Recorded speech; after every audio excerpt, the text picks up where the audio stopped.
So I set up my place and I'm going to take you on a tour. Just kind of show you what's on the walls, show you the type of things that I have. A lot of it's spiritual. A lot of it helps me stay focused, keep playing the game of presence. And I think I've got some cool stuff that I have accumulated over time. Well, we'll start here. So we're in the bedroom, and this is over the bed. And this is a dream catcher. And specifically, I got this in Toronto, and it's a wolf looking into some sort of water, and in the reflection, it's a native human looking back. That was always powerful, because I know a lot of people kind of talk about having spirit animals, but do animals have spirit humans? Love that. I have the white tiger here.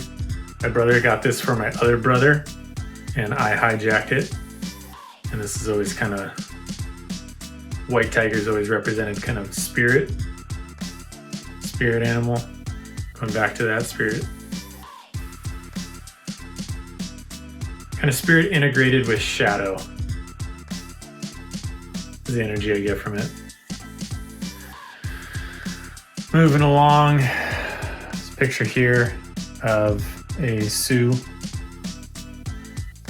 native woman that was given to me by a friend a couple years ago now. As we keep going, we've got my wizard picture up on the wall. I've loved wizards for as long as I can remember, and this is Merlin making up some sort of potion.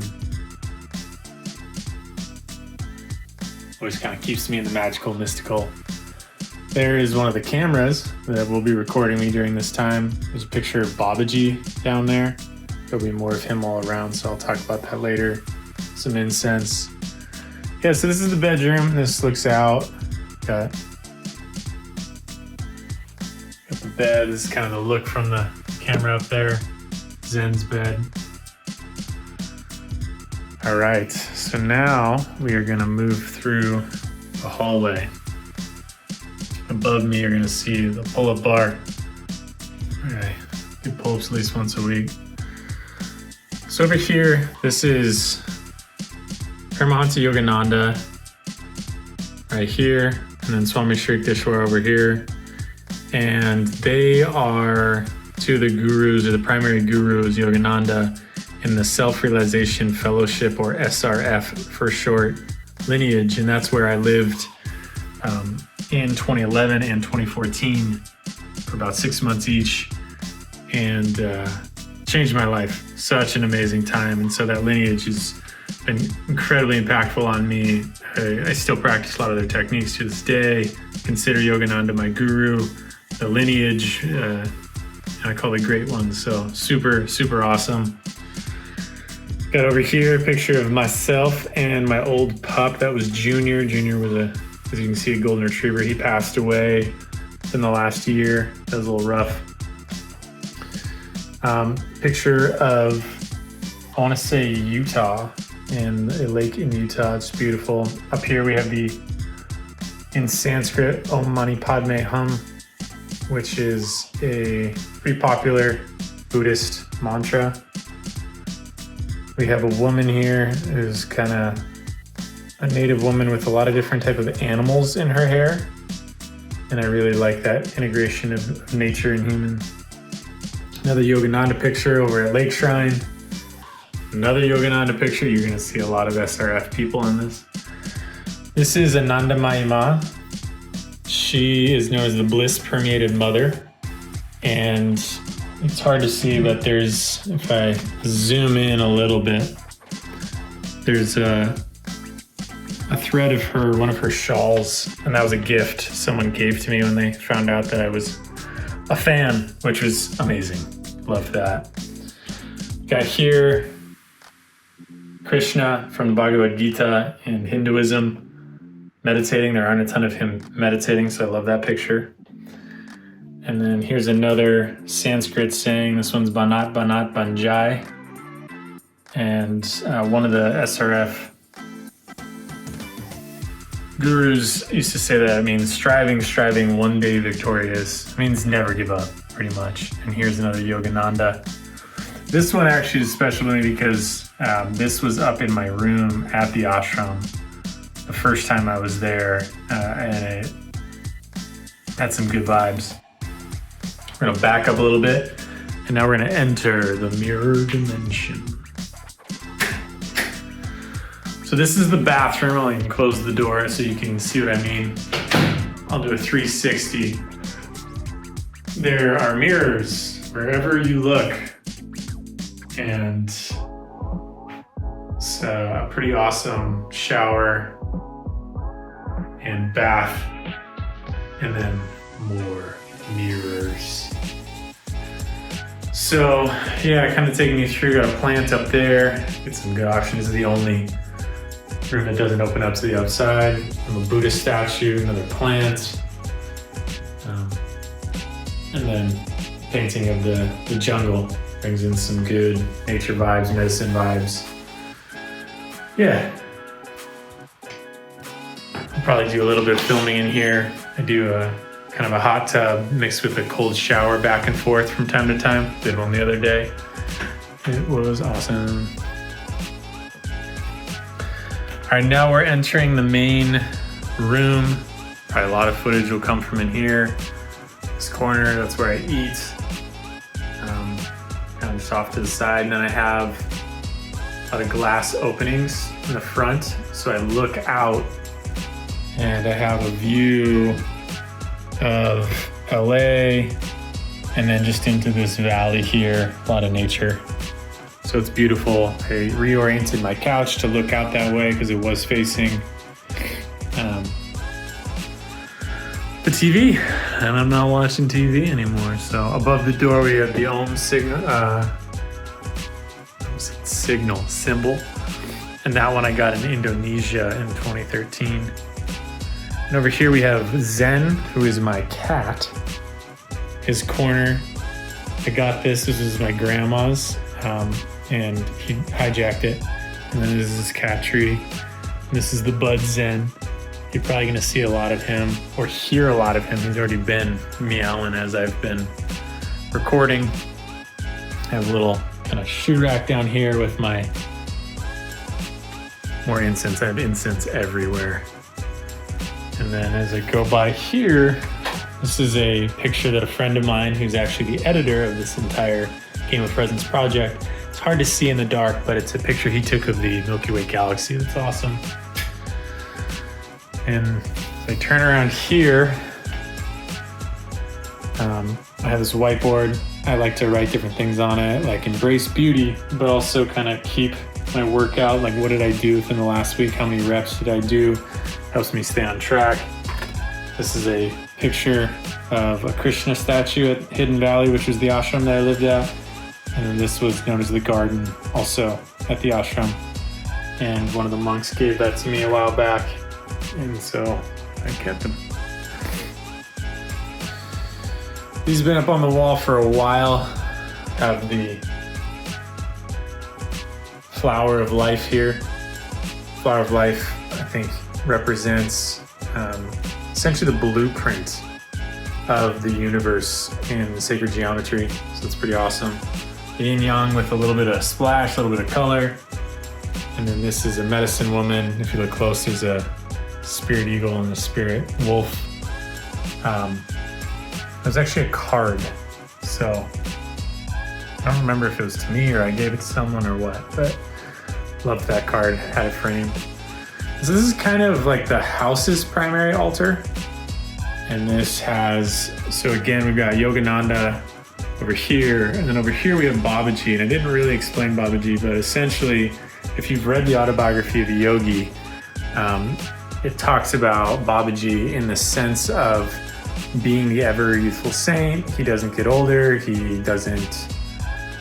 He's hundreds or thousands of years old, and he's the one who revived Kriya Yoga and the yogic tradition. Basically, he's the man. He's the Mahavatar. So he's kind of the father of avatars type of thing. Powerful energy. And then we have Buddha, the Buddha statue. came from Indonesia. And then on the Buddha statue is a bear claw that came from the Lakota tribe. And then behind it also, it's sage. And that actually, I was fortunate enough to be invited to a Sundance in the Lakota tribe in South Dakota. And that was a part of the Sundance circle that I was able to keep, which was amazing. And then have a painting of light beings praying around the flower of life again. It's shown up a couple of times. Over here to the medicine corner. Turn on a little bit more light. It's kind of hard to see, there's some reflection here. So this was set up by my previous partner. She was very into plant medicine and practitioner. So this is kind of, represents a few of the different plant medicines. So jaguar is often the representation of ayahuasca. Over here we have mushroom with the Carl Sagan quote, "Science is a way of thinking, much more than it is a body of knowledge." Up here we have a tree frog, and that can represent either kambo, which is a frog medicine, or bufo, which is a toad medicine. And then a sage plant, which just kind of represents the master plants. And that has a Socrates quote that says, "Wisdom begins in wonder." Powerful, love that. This is where I do my dishes. This is where a lot of my food is. And this is where a lot of the cooking happens. All right. Trying to see if I forgot anything. I want to make sure I kind of get it all. Up there, we got a plant, got a salt rock, and a little cactus, which was a gift. Okay, entering the final room here.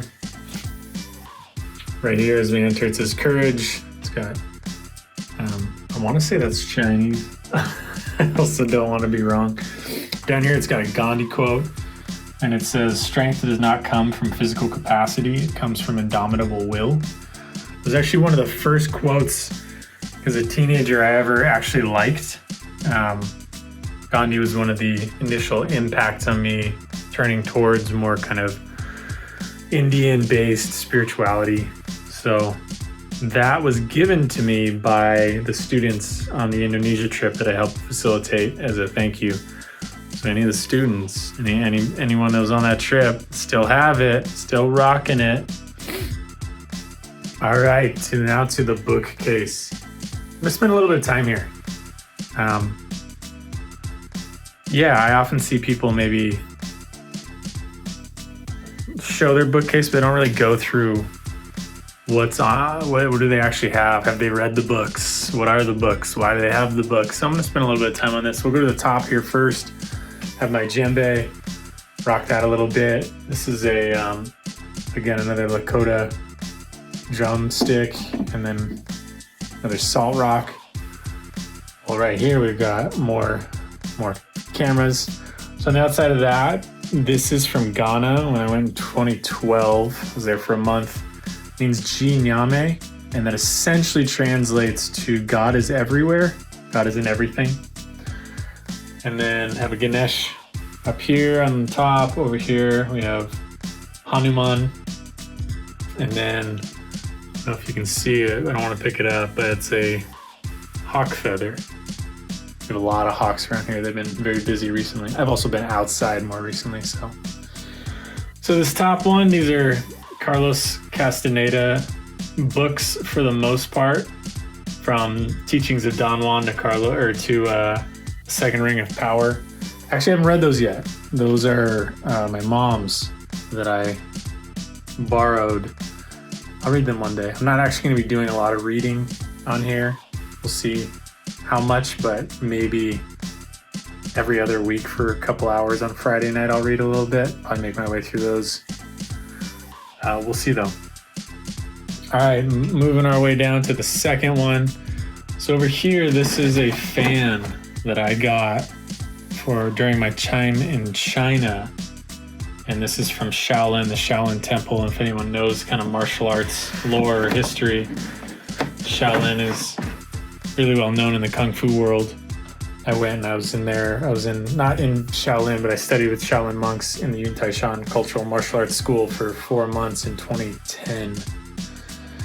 Then we have Rafiki meditating, because yes, he's awesome. And then an awesome stack of books, in my opinion: The Tao Te Ching, Awake by Angelo DeLullo, The Untethered Soul, Power of Now by Eckhart Tolle, A New Earth by Eckhart Tolle, Flow, Awaken the Inner Shaman, and then a little Animal Speak Pocket Guide. It is an awesome stack of books. I mean, I would recommend almost every single one of these, especially for what I'm doing, especially with the game of presence, just being present, dropping in, connecting, even changing perceptual filters. Awake's great for that. The Untethered Soul is one of the most impactful books I've ever read on me. Michael Singer, he's written that, and then he has a biography that's called The Surrender Experiment. Both are awesome. Eckhart Tolle is just so well known now that I don't even feel like I have to say anything about that, but those are great books. All right, so I'm gonna set up the tripod a little bit here as we go down. So this third one down, start over on the left here. So this is water from the Ganges. Again, that was from the editor of this docuseries. He's awesome. Right here, okay, no, this is the hawk feather. The other one up there was the owl feather.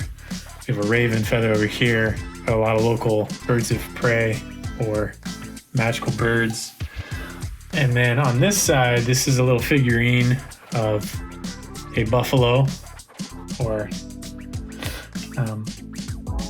buffalo from the eagle dancer at the Sundance gave that to me, so it's special. These are both full of agua de Florida, which I've made on a couple different dietas that I did, more associated with kind of the shamanic cultures, South American cultures. More to the books. I have a few Joe Dispenza books. I do some of his meditations every once in a while. I think they're awesome. Rene Girard, Things Hidden Since the Foundation of the World. I actually haven't read much of this. It was really dense, but I've heard really awesome things. Zachary Stein, Education in the Time Between Worlds. Him, Daniel Schmachtenberger, and a few other incredibly intelligent people are doing some great work on how do we as a species continue to survive based on all the challenges that we face. Dialogues concerning natural religion. Then we have a little bit more, some, but novels and whatnot. So Illusions by Richard Bach. If you haven't read Illusions, it's probably, I would put it at the top of your list. It's amazing. Siddhartha Hermann Hesse, that's a classic. Merlin, it's about Merlin and basically a historical account. Was he real? What did he actually do? What did he look like? The Disappearance of the Universe, that one rocked my world a little bit.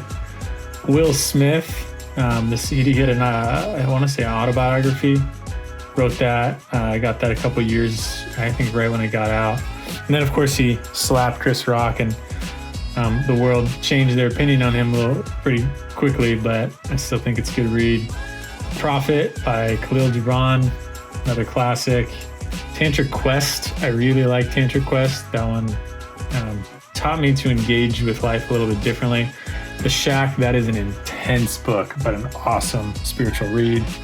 And The Greatest Salesman in the World by Og Mandino. If you haven't read that one and you're in sales, or you just like a good novel, it's a good one. All right. Popping down again, a little bit more here. So we'll start over here. These two outside, this is more shout out to SRF again, Yogananda. Yogananda wrote an interpretation of the Bhagavad Gita, an interpretation of the Bible. And those are those two. So it kind of goes the actual verse and then what he thinks that they are saying and what he interprets they're saying, which is pretty awesome, pretty powerful. We have a song bowl, and then we have my Rudraksha beads with an eagle emblem on them from a friend in college. We got a tarot deck, the original Rider, Ascended Masters, and the Spiritual Diary. This is a picture of Swami Shri Yukteswar again, little one. And then Autobiography of a Yogi. you know what that actually might be at the top of the read list and all of this. It's a personal account from Yogananda from his life of interacting with saints and interacting with kind of yogis that had reached enlightenment and some of them spiritual powers. It's cool. It's pretty awesome. Next one down is about Lahiri Mahashaya, which is the third, or I guess the second in the lineage, but third up. Ramana Maharshi book, Sri Nisargadatta Maharaj book, I Am That. Yogananda again, and then a Kriya book, which is a technique that Yogananda teaches. Making our way down here. Crystal little tree, and this is actually a rattlesnake skin that it died right up the road. I went, grabbed it, froze it, connected with someone who knows how to handle skins, and he did that for me. This is a little bit more of like physical health, physical prowess. Supple Leopard by Kelly Starrett. That's a great one for mobility, recovery, and sports. Got into this when I was a sports performance coach. Next one up is by Peter Ragnar. It's a Qigong book. Pretty rare book, actually. It's awesome. Breath by James Nestor. It'll teach you to breathe out of your nose. It's like, if I were to sum up that book, there's probably 3 or 4. The first one is breathe out of your nose. Running with the Mind of Meditation, Born to Run, that's a great read. How Long Do You Choose to Read, or How Long Do You Choose to Live? Another Peter Ragnar book. He was a man ahead of his time. He definitely is. There's some science catching up to what he was talking about with Qigong and stuff a while ago. Right. Further down here, bottom, got Jesus and Yogananda again. A book on how to tie knots. I'm excited about this. I haven't done it, but I'm gonna jump into that here or there. The rest of these are all books that I had to read for certifications that I got as a coach. Changing to Thrive, Coaching for Lasting Lifestyle Change, Coactive Coaching, Motivational Interviewing, The Wisdom of the Whole. These are pretty good. I wouldn't necessarily recommend them for someone who's not a coach. I mean, some of them are good. Motivational Interviewing is pretty broadly read. The Wisdom of the Whole is great. Basically, it teaches the coach to trust in the wholeness of the individual that you're working with. So you're not there to fix them. You're there to engage their wholeness, which is pretty awesome. All right. Adjust this again. And this is the primary meditation area. Meditation mat. It's pretty uncomfortable. This was my previous partner's. I hijacked it. No, she gave it to me. So I sit pretty high because my hips aren't the most mobile in the world, especially if I'm sitting for long meditations, longer than an hour. I want to be comfortable. Then there's a little altar. Got over here, we got Buddha as a stuffed animal, stuffed humanal, which is great. Lahiri Mahashaya again. We've got Babaji again in statue form in the middle. That was a gift from my brother, which was amazing. One of my favorite gifts I've ever gotten. Crystal, and then a Buddha head. That Buddha head was from Color Me Mine. I don't know if anyone's ever done that, but Color Me Mine's a great kind of date type of thing where you go in, they have ceramic sculptures, and then you just paint them, and then they'll fire them for you, and it comes out looking all glazed. And then we got the mother and child lion. I got that in Ghana back in 2012. All right, I think the final portion here is this, where I do my Zoom calls. Up top here, got some sprays. These are they're known as angel sprays by Ingrid Auer. And there's everything from Archangel Michael to Mary to Jesus to Martha, Raphael, so on and so forth. They're pretty awesome, pretty powerful. They smell really good. Oh, I guess noticing behind me, another Dreamcatcher inhale, exhale, because it's always a good reminder to inhale and exhale. Got the Hamsa hand here in the middle. Candle that I've used in a couple of ceremonies, and then